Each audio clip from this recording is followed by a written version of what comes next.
सियाहत के लिहाज से आलमी सतह पर मशहूर इलाके वादी हुंजा के नौजवान टीम खमूर ने सियाहत और सकाफत के फ़रोग के लिए नेपाल और तंजानिया में 5000 मीटर की बुलंदी पर म्यूज़िक इवेंट का आलमी रिकॉर्ड तोड़कर 6000 से ज़ायद फुट बुलंद मिंगलिक सर के मुकाम पर रवायती रक्स और मौसीकी का मुजाहरा करके गिनीज बुक में नाम दर्ज कराया और आलमी रिकॉर्ड कायम करके पाकिस्तान और गिलगित बल्तिस्तान का नाम आलमी सतह पर रोशन करने में कामयाब हुए।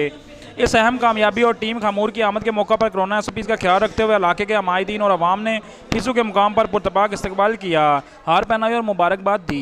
नहीं, आजकल सारे वो इंग्लिश मीडियम है तो उर्दू हमारे ज़माने में पोइट्री होती थी।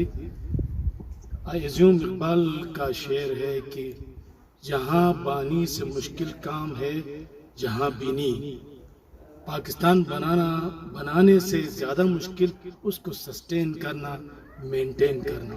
ये खुशकिस्मती की बात है कि छोटी सी वादी से निकले हुए दो सपूत आज हार्वर्ड में पढ़ रहे हैं।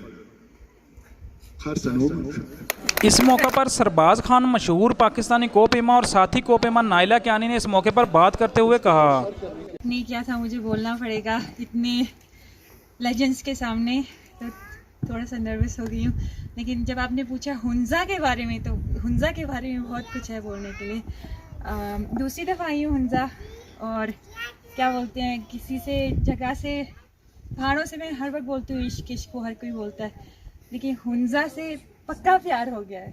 सकाफती रक़स, मौसीकी और सियाहत के फ़रोग के अलावा आलमी रिकॉर्ड कायम करने पर मुकामी लोगों ने नौजवानों के इस इक़दाम को सराहा और नौजवान नस्ल के लिए बेहतरीन मिसाल करार दिया। Mohammad Kamran, MM5 news, Hunza.